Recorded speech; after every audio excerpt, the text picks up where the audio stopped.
Hello, everybody, and welcome to episode 16 of the Dads on the Rocks podcast. I am your host, Freddy Maas. But for the next 30 days, I'm going to be known as the guy who forgot to move the elf and scrambles to do it before the kids wake up. Yes, Thanksgiving is over, the leftovers are gone, and Santa Claus has ushered in the Christmas season at the end of the Macy's Day Parade. Christmas time is officially here. Today's guest is a guy I've actually never met before, and I have next to no knowledge of, which I hope to change that right now. He co-hosts a podcast called Christmas Time in the City, which, just like this one, is also available on most podcasting apps. Ladies and gentlemen, Mr. Chris Sisley. Chris, say hi to everybody. Hi, everybody. As with every show, we start with a toast. So I'm going to start tonight. Since I have never done that before, it's Christmas time. Let's do something new. Tonight, I am having one of my recent favorites, Tito's and green olives. That's what I'm having tonight. Chris, what about you?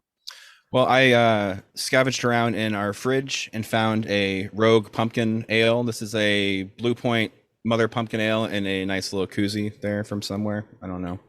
Very nice. And actually, while you're at it, why don't you tell our listeners a little bit about yourself and anything that they might want to know to help them get to know you? Sure. I'm 40 years old. I live in Brooklyn, New York. I've lived here for about 11 years or so. Before that, my wife and I lived in Orlando, and then we lived there for about 8 years. And then before that, we are both from South Florida. I'm originally from Chicago, but moved to South Florida when I was two-ish. And that's more. I have a son. That's why I'm on. He's 2.5, and yeah, he's a ball of energy. There's a couple of things that I want to get into, especially with like the having a 2.5-year-old. But number one, it's funny that you mentioned that, folks. Like I said, I've never met Chris. I know nothing about him, so I'm getting to know him as well. My dad moved to South Florida from Chicago when he was 2, so that's pretty funny. That's a funny coincidence.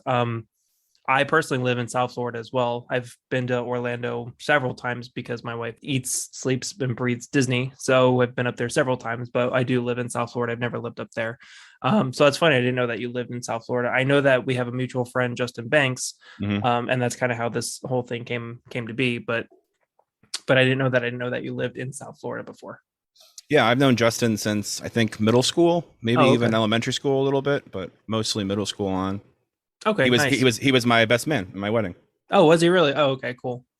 And I want to talk a little bit about living in New York and a little bit about that later on. But first, you've listened to the show before. We always start with a parenting topic, and I like to have my guests choose the topic, something that they'd like to talk about regarding parenthood. So take it away. Yeah, well, it's been a weird couple years. Obviously, there's no reason to go into too much detail. We all know what's going on. I'm a chef by trade, but a few years ago I decided I didn't really want to do line cooking or working in restaurants or anything, so I switched over to culinary education. So I was teaching recreational classes and special events at a culinary school in Manhattan and having a pretty good time with it. And then it was what would happen would be people would come in, like law firms would do team building exercises, or they would surprise like someone's grandmother for like an 80th birthday, like the whole extended family showing up for like a cooking class, or it would just be like wrestlers doing a WWE cooking show pilot. It was all kinds of different things, no matter what day of the week it was. So it was all kinds of fun stuff. But eventually March 2020 came, and my job got pretty much temporarily eliminated. So I've been out of work since then, which has been fine because my wife and I had discussed our two options for having a kid here in the city. We don't have any family here for the most part. I have a couple rogue cousins that live in Manhattan, but Manhattan's way too far to see anyone. So we decided either I could go to work and we could get childcare, which would cost more or less all I would be making, or I could just stay home and just pick up part-time and freelance stuff. So that's what I was planning on doing anyway. So when the pandemic and everything started happening, we were already in a position to kind of be okay with everything. So it felt a little bit smoother for us, and I'm sure it did for other people. But yeah, I was prepared, and at that point I was already staying home with him while she was working. Yeah, it seems to be the case that I've seen with quite a few people. Is like my sister, for example. She decided to be a stay-at-home mom instead of going back to work. She had been in her job for I think 15 years as a supervisor, in communications, and she's like, my paycheck is going to go strictly to childcare.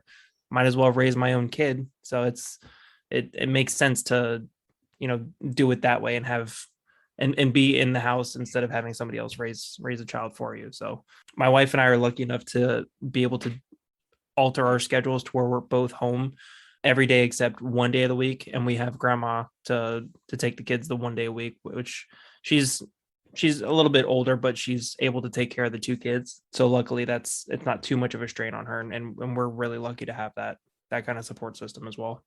Yeah, so I think the thing that we're kind of weighing with now that my wife, she works for a nonprofit that helps people, underprivileged folks that are having kind of trouble getting jobs, get jobs in the film and TV industry as production assistants, which is a pretty cool thing. It's obviously like the lowest man on the totem pole, like you're getting people coffee or just like blocking the street or something like that. But it's good work, and they can end up making a decent amount of money. So it's a pretty cool thing she's doing. And for a lot of the time, during the time when offices were all closed, she was working from home a lot. But now that we've kind of gone back to in-person working, she's splitting her time for the most part between home a day or two a week, and then at her job, which is not too bad because she doesn't really see too many people. But she ends up leaving around like 9:30 and coming back about 5 or 6, depending on her schedule. It could be much earlier and much later or much sooner. It varies quite a bit. So that was why it was helpful for me to not have a job, because her job is all across the board. So the jobs I did have were all kind of just very like random, and I could set my own schedule. But I haven't really had to do that for a while. So we've been hanging out at home. And even when she's at home working, like I like to call this Studio B. Studio A is our living room, and Studio B is our bedroom. And she sits right behind me over there, and she has a little desk set up, and she'll just sit here for hours, come out for a lunch break, and then go back in. And it's I think it was tough at first for a little one to kind of grasp the idea that mama was behind the door, but she can't like go talk to him. Yeah. He's gotten pretty good with it now, and I think now that he's getting a little bit older now, he can kind of occupy his own time. He doesn't necessarily need to have like his mom right there. And it's not like I'm sitting right there the whole time for the most part. So we're bonding a lot, and we're also doing some fun stuff. But he's more able to do things now. His attention span is a little bit longer, so we can like you can kind of bribe him with activities like we just maybe last month was the first time we took him on the subway, and that's mind blowing if you think about like the scope of it. Like there's a subway station around the corner from our apartments, maybe 3 minutes. So the entire time he's been alive, for the most part, there's been a train that is going underneath his house. So to be able to see that and be like, wow, there's an actual train here. Like this is the coolest thing on the whole, like for a kid. And granted, like it certain times a day, and there's certain cars that aren't that pleasant to be with, and some of them stink a little bit or whatever else. But for the most part, in our neighborhood and the lines that run through us, they're not too bad. So it's kind of like a fun thing. Like we'll take the train 3 or 4 stops and get out and go to a playground and come back afterwards. So we're experimenting with stuff like that. And now also because he's learning how to keep his mask on, we can kind of like tell him to keep his mask on, because we can go to museums now. Like we've been to the Metropolitan Museum of Art, which was fun to kind of walk around. Obviously he doesn't care about art or anything, and I don't really care about art that much either, but it was still fun to go. It was a fun afternoon. But there's other museums like the American Museum of Natural History with all like the dinosaurs, like the one from Night at the Museum, like that whole like that's a place that you can go. And for some reason he's super into 2 things. He's into dinosaurs and farm equipment. Yeah, it's just like the most random like and construction stuff, like excavators and things. Like I don't know what they're preparing kids for, but he knows. And I'm not even kidding you. I understand like how dinosaurs came and left, but he for sure knows more about dinosaurs than me outside of like how they left. Like he knows every single dinosaur. It's bananas. Like we'll watch like videos and he'll know exactly what it is. And if you'll say something else, like if you say like a brontosaurus instead of a brachiosaurus or a diplodocus, he'll be like, no. But then he'll try to like tell you what it is, but they all kind of sound the same. But it's still hilarious. yeah, he's trying his best to teach me about dinosaurs, but that ship has sailed. I think it's funny though, because like I remember I think it was for my 3rd birthday, like I got a whole bunch of like trucks and dirt that I just wanted to play with trucks in the dirt. I don't know what it is about. Maybe it's boys and girls. I don't know. but being that age and you want to just have stuff pick up other stuff, and construction vehicles are picking up dirt and rocks and things like that, and that just makes sense to somebody that young. I don't get it. I did it and I still don't get it.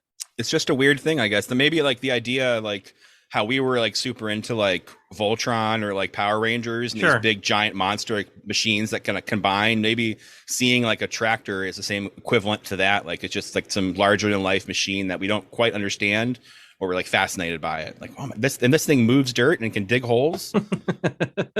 I think Transformers is missing something there. Like they should have some kind of like big John Deere tractor or wheat thresher or something that turns into, I don't know, something that can eat a world. I don't know, but Well, you know, they're working on like Transformers 15 or whatever now, so who knows? It could very well be that. It could all just be farm equipment. that would be amazing. It would be Transformers. it would be a cool switch for sure. I'd rather watch that than some of the ones they put out before. Yeah, I lost interest after two. But if they did something like transforming the back 40 into into wheat, that I could get into. What's it been like? Because I know 2.5 is a weird age. I remember when my daughter was two, from to 2.5, she grew exponentially in her vocabulary and her maturity. And then from 2.5 to 3, it doubled. And then from 3 to 4, it's like a kid that you can talk to and reason with. It's a whole new ball game. I have a friend whose son is 2.5, and he's very into I want mom all the time. So I imagine that's hard for any other parents that are experiencing the same thing, especially like with you guys, if your son is doing the same thing while you're in the living room with him and mom's in the bedroom working and he's not allowed to go in there and he just wants mom. Have you guys experienced that where he's going to one parent over the other? A little bit. I wonder if it's more so because it's mom versus dad, or if it's just because mom's not available as much, Mm-hmm. or she like is off the table. Like he's like approached his like terrible twos, and where he's like kind of testing his boundaries. I think now he's like sort of like, why can't I go hang out with her? Yeah. I don't want to not be able to go hang out with her. I'd rather be there, where I'm going to slam on the bedroom door until she opens up or something. Yeah. But I mean, those moments are fleeting and far between. For the most part, he's pretty content hanging out with either of us. I mean, for the most part, it's just been the two of us. We've had people visit here and there, but it really has been just the two of us. So he hasn't really, I think he's grown pretty strong bonds. I'm assuming all of this, he could tell you something totally different probably. I feel like we have a pretty strong bond where he doesn't really mind if it's just me and him for the day. Right. And in my buddy that I mentioned before, it's opposite. He is working from home and his son is not allowed to come to where he is working.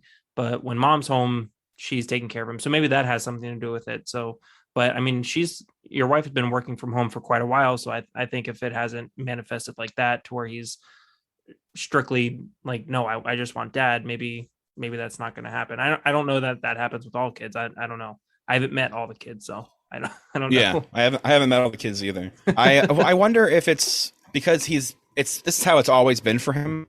There's never been a time that he remembers really where he wasn't around both of us probably for majority of the week, like up until, like I said, about a month ago when she started having to go back to work more. So like he's always known that she's in there or this and that and the other, but I don't know how he. I mean, he seems like he's doing fine with it, honestly, and it's just how it works out. But it kind of feels like we're somewhat getting back to some kind of normal. So do you have any plans to go back to work? And if so, like, is childcare gonna be a factor in that? I would love to go back to work as much as I love hanging out here and kind of focusing on the podcast or whatever else we're doing. I would love to get back and to see other people besides my son and my wife. So for the most part, it's all like, and like our neighbors in our apartment building, but it's not like you see on television. No one talks to their neighbors here. It's all very just like glancing eyes in the hallway. But for the most part, we just hang out with each other. So I'd love to go back and see some of my old coworkers. That would be the one stipulation, is that if I was going to go back to work, it would be to the same job. I wouldn't want to go back to working in restaurants or anything. So once that job becomes available, there's only like a few people that knew the ins and outs of that specific job. I can't imagine they wouldn't take me back. I've already kind of been in touch with people One of my bosses, he's working now at a restaurant upstate, but he's waiting to come back to work as well. It's all just kind of waiting to see when we can be around people because it's Right. very close and hands on. So, but yeah, I would totally go back to work if I could. But I think we're going to try to do more, like I said, sort of freelance stuff and kind of things that are a little more open ended. I'm going to try to do some. I don't really know if I want to do it, but I think it's a good idea. I'm going to probably do a little bit of podcast editing on Fiverr, I think, and maybe do that a little bit Oh, nice. because it's all pretty simple when it comes down to it. I don't want to get into like the nitty gritty of podcast making, but it would be an easy way to make like $100, I think. So Yeah. And we can save that for the non-parenting topic, which I have a lot of questions for yeah, you when it comes to podcasting stuff, because I'm very virgin in the game. But actually, I think that's a good segue. We can move on.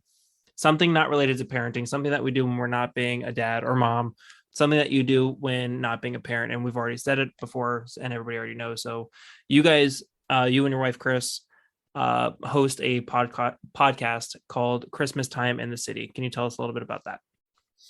yeah, we started the pod. Well, she had wanted to do a podcast a long time ago. At one point, before she worked at her current job, she worked at a prop shop. So all kinds of random things would come in around her, and she started bringing home like microphones and mic stands and like XLR cables, and we had no idea what to do with any of it. And they all kind of just sat there for a while. And then once she got pregnant and she had a kid, for a while we were like, it's 24/7 dealing with him. But then we found out that once he started sleeping through the night at around like 8:30, we had the entire night open and we couldn't do anything. We couldn't really go anywhere. Like back in our normal life beforehand, we would go out and we had some pretty crazy epic nights in the city doing this, that, and the other, all kinds of debauchery. But now we're stuck in the apartment. We don't have anything to do or talk about. And so we started in about October or so, which is I think when his first Christmas was kind of approaching at that point, and we were just kind of pumped about the idea of having like a Christmas with him. That we were so excited, we were like teeming over the edge with excitement that we decided we would do a podcast about New York City, just so we can more or less just talk about how excited we were about that Christmas. And it blossomed into this other things, and it's a constant evolution and progression. The podcast, what it is when it first started, it's a 300 and actually 180. It's totally different than what it is. Yeah, which is nice because if it's not evolving and you're not doing different things, then it's probably not going to be as fun. But that's what we ended up doing, and we've been doing it this is our third Christmas we're coming into now. Yep. And it's been tons of fun. We're seasonally relatively popular with that, whatever that means. But like around Thanksgiving to the 26th, our numbers are like Joe Rogan numbers, where it's like I should quit my job and do this full time, but then the 26th comes and everyone forgets about Christmas, and it's just like the hardest drop off you've ever seen, and then it kind of rides that wave until around October again, and it kind of piddles up. Well, I listened to your show. It was a little while ago for when you guys were doing Halloween, because Justin had told me about you guys and Christmas Time in the City podcast, and I said, well, that's kind of a niche podcast. Like, how do they survive throughout the year? So I listened and I heard the Halloween one and just how it is up there in the fall and the different activities that you guys can do. It's similar to down here. I mean, you've lived down here already, so you kind of know what it is like down here. It's summer for 50 weeks out of the year. Mm-hmm. I've never lived outside of Florida. I was born and grew up down here, and hopefully that's going to change in the next couple of months, but let's save that for another day. But I think it would be really fun to see the different seasons and how things are different up there in the Northeast and just anywhere else around the country, where it's not just, palm trees and sunshine for forever. But I listened to that show and I was like, man, I think that it would be so much fun getting up to the Christmas time and the fall leading into Christmas and all that. And unfortunately, I've never been able to experience that. We've gotten a couple cold fronts here and there if we're lucky, and it gets down to the 50s on the coldest day. Yeah, I remember when I was in high school, waiting for the bus on those colder mornings in like January or February, where people would have their starter jackets on and we'd be all bundled up. But then by lunchtime, everyone was totally stripped. Like it was back to being like 75, 80 and humid. And it's like, oh man, well, I guess that was winter. I guess this beanie that I wore this morning is going in the garbage. I'm not going to use it for another year. But that's one of the things, though, as far as the seasons changing. I spent most of my summers, at least a month or so, every summer when I was growing up, and Christmas with my family in Illinois, around Chicago. So I had a very different sort of experience for that time of year. So I would see snow almost every year, or I would when we would come in, like especially like beginning of the season for December, there would still be leaves changing, and so we start to see that kind of stuff. So it wasn't so out of the question for me. But my wife, on the other hand, a similar situation where she was from down south, and like she lived there forever until we moved to Orlando and now here. And now she would never want to go anywhere else back down there. And I think we've kind of decided now that if we were to move out of Brooklyn, where we live now, it would probably be somewhere where we at least be like an hour or two away from the city, just so we can still come on and bring him to do fun things at museums and stuff, or just kind of be around the city, because it does very much feel like home now. And like an hour, 2 hours out from Manhattan, you could be in a completely different area. Like you could be in mountains. There's all kinds of crazy stuff around here that you really don't see too much of, because you only see a very narrow scope of what New York and New York City is. But New York is gigantic. Yeah. Well, I only saw snow for the first time last year when I was in Denver, and that was like early October, and it was on the floor and it wasn't snowing. I've never actually seen snow falling. I've never seen the leaves change. So I'm really excited to see that at some point soon. But I have no idea, because I'm in this very narrow scope of South Florida, that I don't know what it's like to experience anywhere else, really. New York is very weird for me, because it seems like such an intimidating place to visit, and I am very much so happy in my comfort zone. But from everybody that I've ever talked to, they say that they love New York and that I just need to get over that to go and visit it. But I would like to know a little bit about the city itself, because you say you live in Brooklyn and Manhattan. I know that it's, a different borough. I know a little bit about it, but I really don't know anything really about outside of that, about living in New York. You as a South Florida and Florida boy, what has it been like for you, and your experience going to New York, and what is that like? It was definitely a situation where I grew up for sure here. Like I moved here when I was 29. So like I was more or less an adult at that point, but coming here and dealing with this intense, like for lack of a better word, it was for sure a struggle, because it's very difficult to live here, especially when you first move here. And everything's very expensive. And if you don't have like a safety net or something, you're really in trouble. So there were definitely times and months, and even like probably a couple years, where like we were like having a hard time. And slowly you start to come out of that and start to do more and more, and that's when you start to really kind of explore. And it's been the last maybe 4 or 5 years that we've actually tried to like get out and see a little bit more of the city than we did previously. When I first started looking for jobs here, like I said, I have a background in culinary arts. So I was trying to find restaurants, and I couldn't really find a restaurant that really fit me. And like I knew that I was worth more than they were offering, which is the case here, because they can get anyone to work for peanuts, more or less. Yeah.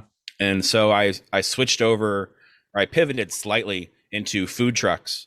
And so I started working on a bunch of different food trucks. And because I had a driver's license here, which almost no one here has driver's licenses, I was king. I was making tons of cash. I was only getting taxed like 10%. So I was bringing home like thousands of dollars in cash every other week. It was just nuts. It was a crazy time, but I had no time to spend any of it. So I was just working constantly. I was driving all over the city, going out to the Hamptons and this and that to do all kinds of other events. While we're on the subject, a very brief geography lesson. Yes, please, because I know nothing. That's fair. That's fair. The Hamptons is a very rich, affluent neighborhood on the very, very east of Long Island. Long Island is like attached to Queens and Brooklyn. It's just like where people end up living when they get older. I guess they move. If you don't move to like the villages or something, you move to Long Island. Okay. And if you go out super far, that's when you start to have like celebrities, like Paul McCartney has a place in the Hamptons, this and that. And then as far as the boroughs, there's, starting from up north, there's the Bronx, which is pretty nice. There's the the Bronx Zoo, which is really nice. The Botanical Garden up there. There's a lot more greenery than you probably think, because the Bronx sounds like a hardcore place that you hear like in like rap songs and stuff. Yeah, that's what I was thinking of. There's certainly that kind of area, but it's a lot nicer than that. Then there's Manhattan, which is what people kind of assume is all what New The York city, City is. But that's for anyone that lives in New York City calls Manhattan the city.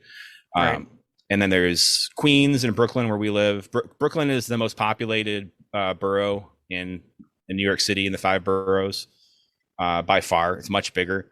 And then there's Staten Island. Staten Island is it's a you can only get to it by ferry or by car on the bridge. There's no walkway or anything. So you're for the most part, they don't want a lot of people from people from Brooklyn going into Staten Island. It's very very residential.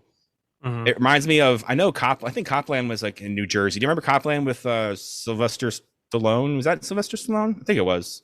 I have no idea what you're talking about. So sure. Copland was a movie about cops. Obviously, I think it was Sylvester Stallone. He put on quite a bit of weight for the movie, and it was about how basically all the cops lived off island. So none of the cops in Manhattan live in Manhattan. They live in Staten Island or Jersey City or something like that. So that's a lot. That's a lot of what it is. It's a lot of like police officers and law enforcement, and it's more residential than some of the fast paced stuff of like Brooklyn and New York, Manhattan or Queens or something. Is Queens and Brooklyn very residential, like not with the high rises and stuff like that, or is it still very residential, like with kind of like the suburbs of like South Florida, like what I'm used to? Sure. The further you get away from the East River, because there's a river that runs on the west side. That's the Hudson River of Manhattan, and then on the East River is East River. If the closer you are to the East River in Brooklyn or Queens, you're going to have like Long Island City or like downtown Brooklyn, and there's high rises there because it's now like Manhattan is spreading out into the boroughs like that. Hmm. But if you go further out, like where I'm at, I live in a relatively residential area. I live in an apartment building, but it's very residential. There's mostly houses over here. There's not a whole lot of high rises, and the same's true for like once you get out a little bit more east into Queens and if you get north into the Bronx as well, sort of the same thing. So there's a lot of area that's not like the city that you probably think it is. But Gotcha. yeah. I kind of want to get back to the Christmas theme of the show. Have you guys been to, since you have lived up there for a little while, prior to kids or prior to your son and with your son, have you guys been to different areas of the different boroughs and things for Christmas related activities like Times Square and Rockefeller Center is what I think of because that's what I see in every single movie ever for Christmas and things like that. But are there other things in the other boroughs that you guys have ever been to? Yeah, I mean, when we first moved here, that was what we did. We would go to places that we had seen and were familiar with on television. So we would find ourselves just hanging out at Rockefeller Center, and we lived probably 45 minutes from there on train. But we would just do that or go to Times Square, and we would kind of branch out a little bit here and there. But for the first few years, if we ever did anything, it was mostly just going to places that we had seen and been to, like on vacations and stuff. And so we'd been to the tree lighting ceremonies a couple times at Rockefeller Center, and I don't know how it was on accident, but we accidentally ended up walking down towards Times Square on January 31st, like not even realizing in our heads that it was New Year's Eve. Because in New Year's Eve and December 31st or January. Oh, wait a minute. Yeah, December. I have no idea. Okay. I was like, what the hell happens on January 31st? I don't have a job anymore, so Day? days are fluid to me. The calendar is just a suggestion. Yeah, but on New Year's Eve, we ended up walking towards Times Square, and during like the normal times, there's like 1 million people there, like in just like this like small little area of space. So like we maybe got like 10 blocks away from Times Square, and at that point it was packed. Like you couldn't get any closer than that. And it was the same sort of situation we went to go see the first time we went to go see the Rockefeller Center Christmas tree lighting. We ended up standing on a side street, and they had a big projector television there, and they were playing all the musical performances and Mariah Carey and this and that. And then right when they were going to do the countdown, they did it was like 5, 4, 3, and then the screen went black. And so like it's probably like 3,000 people like standing around us in the side street. They all just went, oh, and then you could see, and a couple seconds later you could see off of the reflection of the lights around all the other buildings the Christmas tree go on. Oh, and so like, oh man, that's not great. So like we start pushing forward, and there's police officers there saying like, you're not going to see the tree today, turn it back around. And there's just like 3,000 people all at once for like, yeah, right. So we all just kind of decided we were going to go, and it's nothing like malicious. We just want to walk by the Christmas tree. Yeah. And so that was what I ended up doing. We ended up walking by. A couple years later, we were lucky enough to get a more VIP view of the lighting, which was nice. And that was through Kristen's job. We were inside one of the buildings in Rockefeller Center, and there was like hors d'oeuvres and stuff. And while we were sitting there, we were kind of looking out where we were a couple years before. Like, man, it was really shitty over there. It's way better over here inside where there's like prosciutto and stuff. Yeah, look at these people not even drinking warm wine. Like, I'm so against large crowds and trying to fight the commotion and stuff. That's why I feel like I would not do well in New York. Anywhere near New York, anywhere near, the Northeast. I don't think that I would do well up there because I don't like crowds. I don't like the go. I'm very chill. I'm go for the suburbs, but for the most part, I'm very chill. I don't like crowds. I don't like the fast paced everything. So all that sounds like my nightmare. And if and when my wife listens to this, she's going to be like, well, this isn't helping my case to go see the tree lighting at all. It's kind of pushing my point. Well, I will say that if you were, I would probably have skipped the tree lighting ceremony, but you could easily come through here on like a Monday. Like I was over by Rockefeller Center yesterday, and granted, it's not really Christmas yet, but there was hardly anybody there.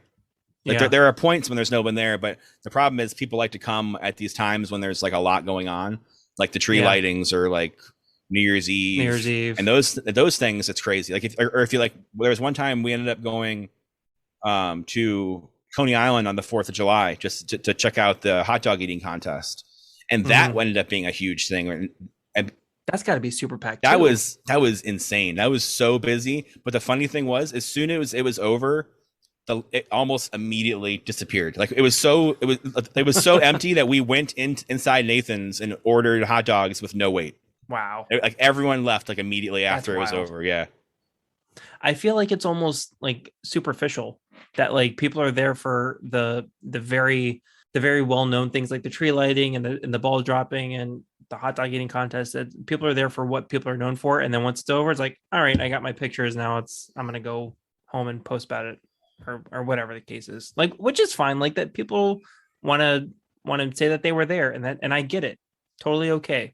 I get it. But I feel like for me, it's a little bit superficial. Like if you're saying that the tree in Rockefeller Center is very dead, when do they light? Oh, I don't even know. When do they light the tree? The tree is arriving next week from New Hampshire, I think. It'll probably be the first week in December. I don't think they've officially announced when, but it's usually the first week of December. And then it's up until like maybe like the first or second week in January. So there's plenty of time to come see it, like after like the big pomp and circumstance thing happens.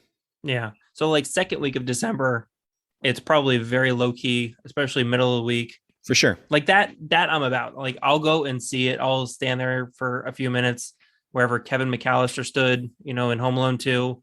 My wife would get a great kick out of that. And I could use that to not go and see the lighting ceremony. The ceremony too, I think it's going to eat up a big chunk of your time while you're here. Cause it takes like, if you do get a spot where you actually see the tree, you're pretty much investing the evening and being there, much like if you go to, I can't imagine you'd want to go to Times Square for the ball drop, but those people have been there like since that morning, just like sitting in that one spot for like 12 hours, which is absolutely not something I would do. Considering that there've been years where it's been like 10 degrees there and people are still just hanging out, trying to get a glimpse of Ryan Seacrest or whoever's there now. Yeah, no, and I could care less. I remember there was a couple of years ago, my daughter, I think she had just turned 1 and we put her to bed. She was sleeping all night at that point. And I set up a whole nice thing where I had like steak dinner, like that I cooked and everything. And we were in the pool at, I don't know, it was maybe 80 degrees outside on New Year's Eve. And we were in the pool. We had already had dinner. We had a bottle of wine and the candles and everything, watching the ball drop. And I'm like, I would take this 100 times over instead of being in the crowd where it's freezing and just a bunch of people and fighting to get there and waiting all day. I said, I will take this any day of the week. Absolutely. Is there anything else about the podcast that you want to put out? I feel like this is kind of Christmassy. It's kind of like should I go to New York or not? Yeah, I mean, that was the intention with the podcast, and especially with this last year of episodes, we've been trying to figure out more ways to make it so it's not just the two of us talking to each other about like what if Lady A is going to come and sing at the Rockefeller tree lighting ceremony or something. We've decided to have guests on. We've had guests on that are from Christmas podcasts. We've had guests that are from New York. We haven't had guests that were absolutely not from New York. We have actually the guy that I was waiting to hear from for this week. He finally got back to me today, but he's an actor on a TV show. But he also did Broadway. So I was like, I really want to have this guy on the podcast because like he has a pretty good he played like Buddy the Elf on Broadway.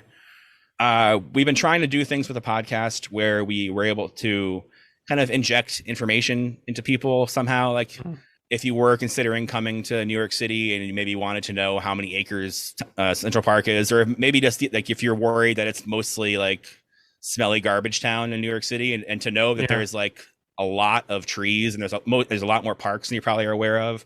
That's kind of a cool thing. We kind of poke fun at some of the stereotypes of New York City as well with like we have a segment on the podcast that we've been doing where we talk about different 911 alerts that are coming up through the city, and some of them are like pretty ridiculous, like man dressed like Batman standing on top of building, and it's just like the craziest stuff happens here. And what are you doing here? This isn't Gotham. Exactly. And so if we can kind of inject that kind of like humor into it and kind of create an idea of New York City, it's a little bit more different than what they're probably used to, then that's awesome. And if they want to come up to hang out in New York City for Christmas, that's great. I would say as far as like Home Alone 2 is like our bread and butter. Everyone likes talking about Home Alone 2. We during our first year, we did, I think it's about an 8-minute episode where we broke down how far everything away was from each other and how much running he would have had to. It was like 12 miles he had to run. It was ridiculous. But we have a lot of feedback from Home Alone 2. And it's just something that kind of permeates all of our episodes. So if we're able to kind of go and talk about Home Alone 2, and we're doing YouTube videos where we're showing like what the plaza really looks like, or we're going through Central Park to find where like the pigeon lady is or whatever else. Yeah.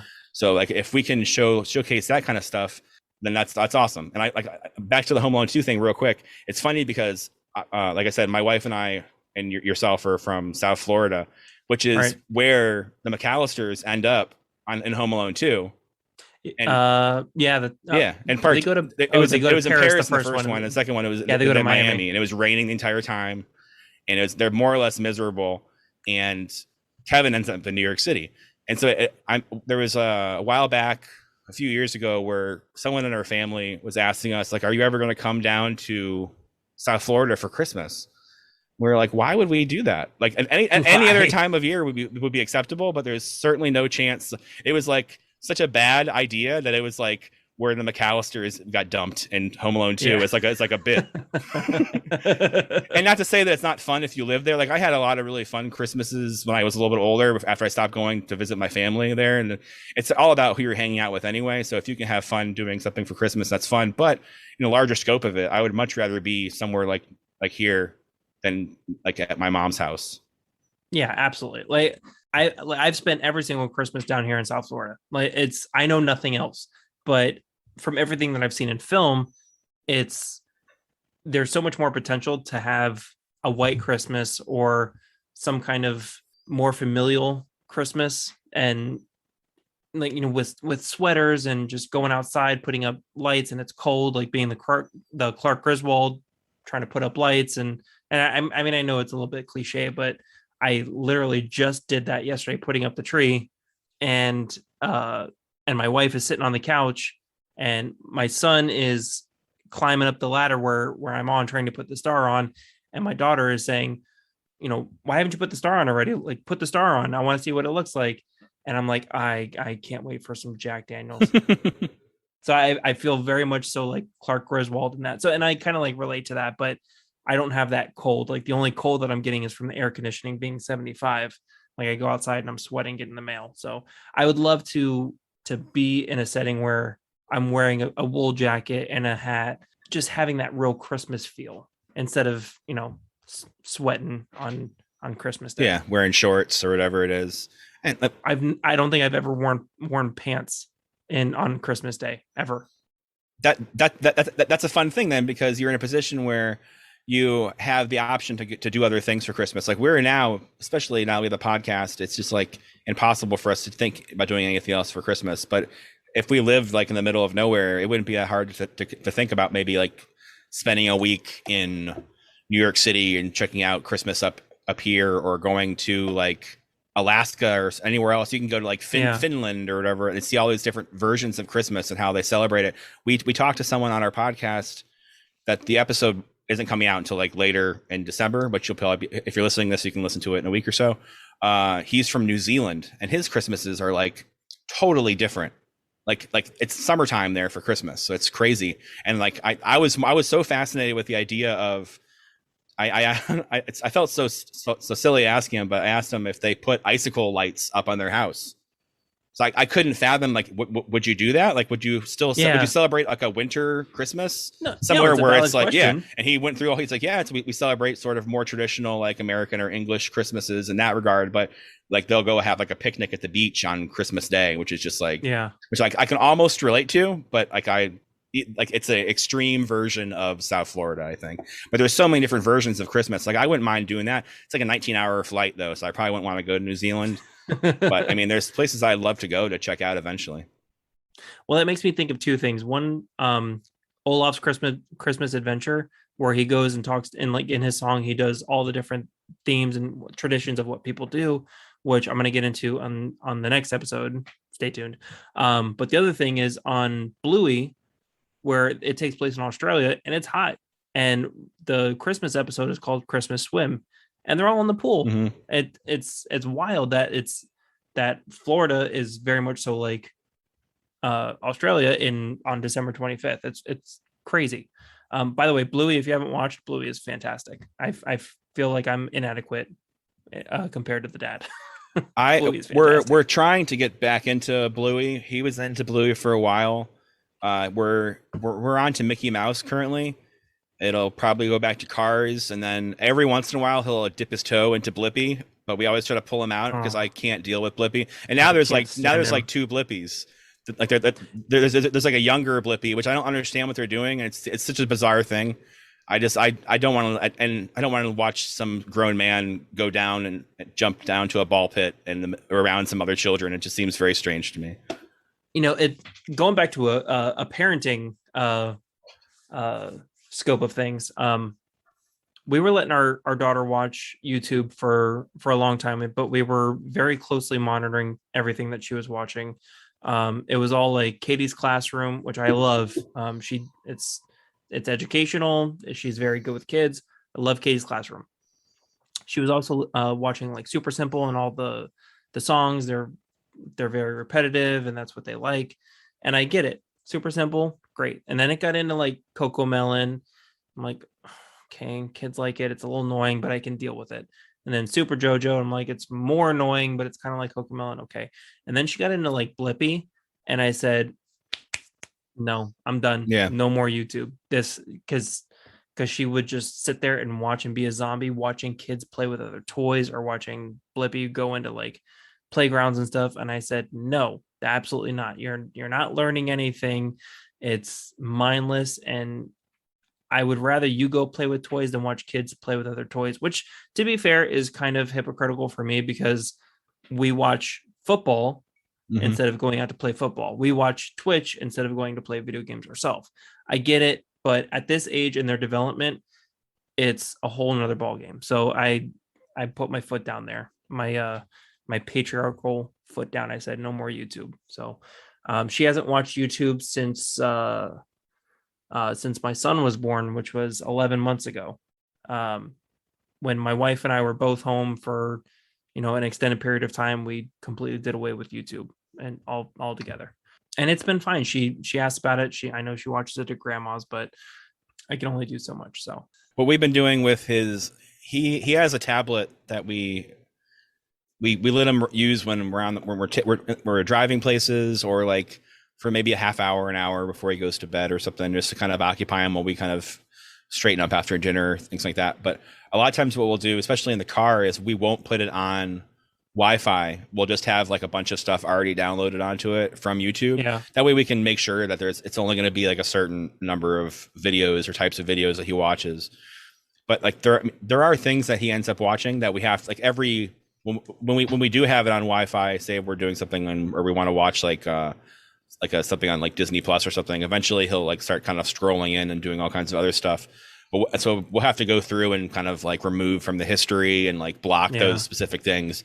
And it's just how it goes, I guess. We try to just try to be careful about it. But he certainly doesn't like need it all the time, which is helpful. Because I've seen people like kids that are just like they need to have screen time like 24/7, and he's pretty good about sitting around and coloring and playing with cars and stuff, which is nice. Yeah.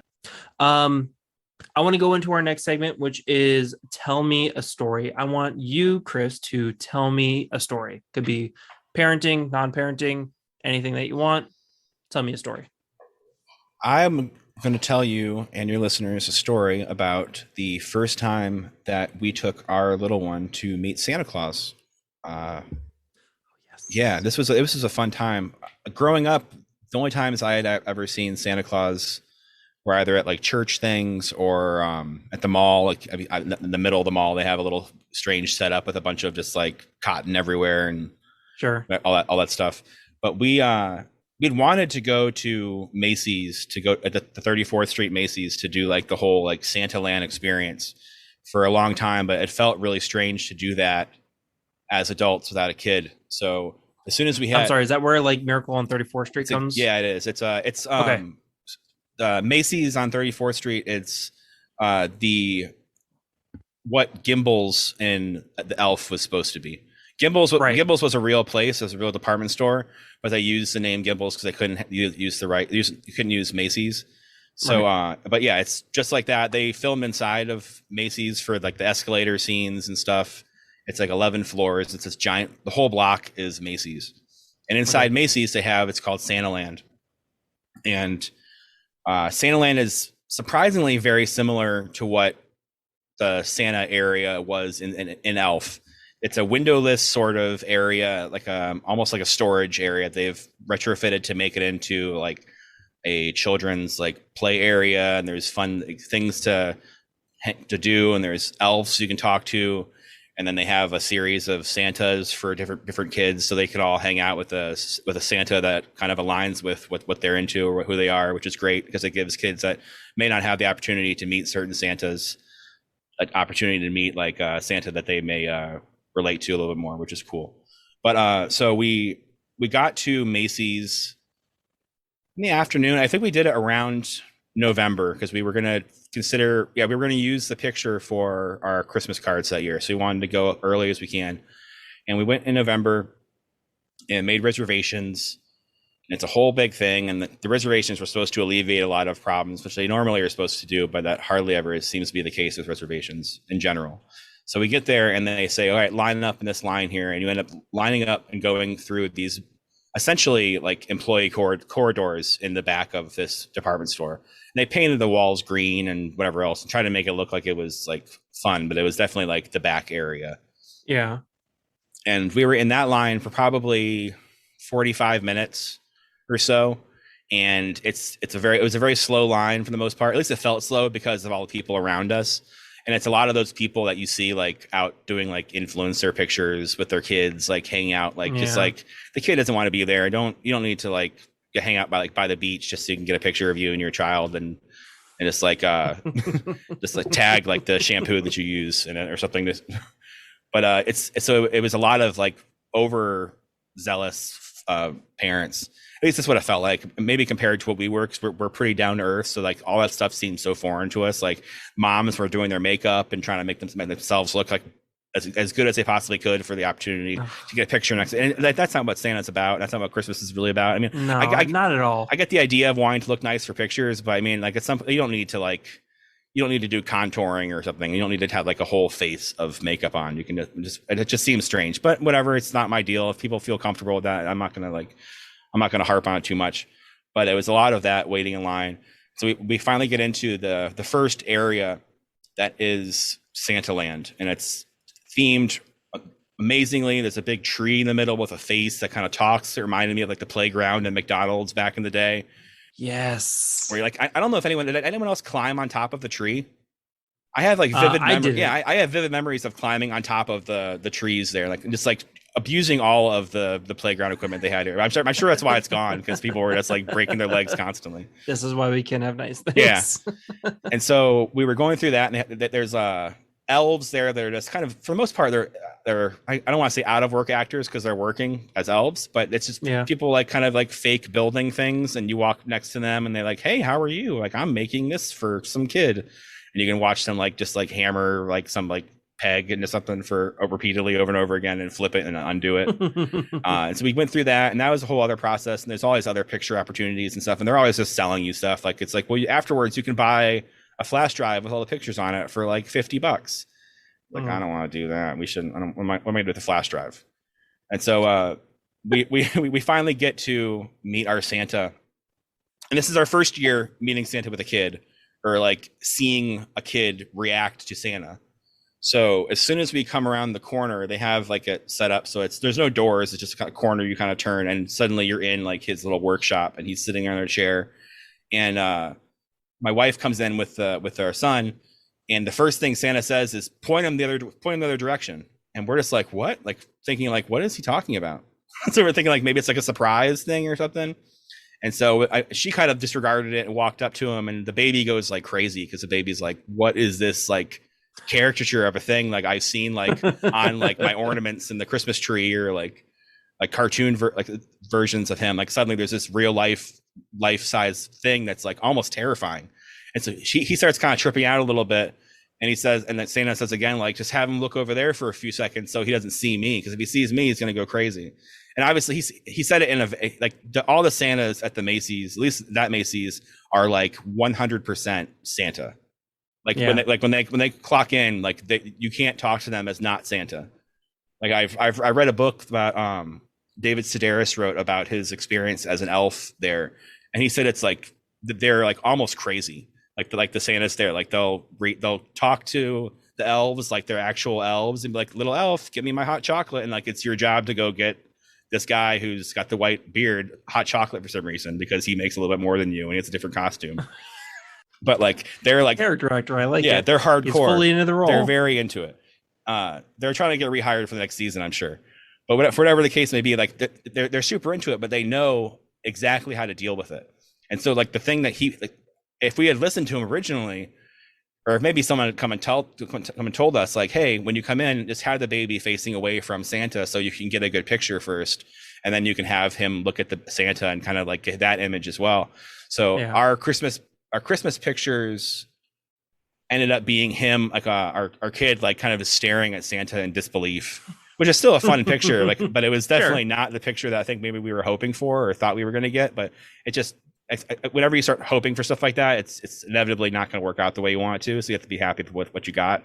And obviously it was a fun day, and we got to meet Santa Claus and experience that thing we hadn't been able to do without feeling really like self-conscious, being two adults going to meet Santa, especially in an environment like that. So it was a really fun time. And so, and that point we were already doing the podcast, but for sure, like, just like solidified the idea that Christmas here is awesome and we need to explore it more. And that's what we've been doing ever since. Yeah. Have you guys been back? Wait, was that last Christmas? That was 2 Christmases ago. And then last Christmas, they were doing virtual. I think maybe last Christmas they were also doing like distanced Santa experiences. I'm not sure if they were doing it at Macy's, but it was like a plexiglass thing that you'd be like 6 feet away from Santa, and he'd be like on his sleigh with plexiglass in front of him, and that was it. But that seems so artificial and weird that we're like, I don't want to do. I definitely don't want to have like a Zoom chat with Santa Claus, and I for sure don't want to look at him like he's in the back of a taxi cab or something. No, it's so weird to see those pictures of kids in front of the glass, which you can see the glare in the photo. Like, okay, I guess Santa is magical, but he's not magical enough not to catch COVID, I guess. So. Oh man, thank you all so much for listening to the episode. I hope you guys have a great start to the Christmas season. As we do with every episode, I like to give my guests the last words for every show. So Chris, if you have any last words, go ahead. I mean, outside of all the Christmas stuff and Christmas cheer and whatever this and that and the other, I think it's. I mean, I think a lot of people have probably already echoed it, but it's just the sentiment of being a good person. I think it's important to be a nice person. I think that I've been kind of trying to instill in myself, and I hopefully when my son's able to kind of understand a little bit more, I hope to kind of instill it in him. But the idea that it's good to be polite, just in general. Like it's sometimes it's hard for people to be nice to people for some reason, but you can at least like feign politeness and just try to be cordial to people. I think that's a good start. And then if being nice to someone kind of comes from that, that's great. But I think it's important that we as people try to be polite to each other. It's the very least that we can do. So many times now you see people just like arguing for the sake of arguing, and it's just like, can we just not argue about like for example, I listen to a lot of 60s music on Sirius satellite radio, and this is a huge thing right now in like our Facebook chats. I don't really partake in the Facebook chats too much, but they changed the dial number from 6 to 73, and people are losing their mind about it. It's like the worst thing. And it's all people that for the most part. I mean, like I'm probably the minority, like being under 60 listening to that music, but it's these crotchety people that are just like need something to complain about. And if you have any other like if you say like, hey, it's okay, it's gonna be fine, it's still 73, you can like they'll get argumentative with you, like I'm allowed to have my opinion, I'm gonna cancel my account, you're this and that and the other. It's like, listen, I'm just trying to tell you that it's cool, man, don't worry about it, just it's okay, you don't have to stress out. And people just like need things to like argue about. I think a lot of that could be alleviated if we simply just be polite to each other. So let's try to be polite. It doesn't hurt you at all to be nice. Good night, everybody.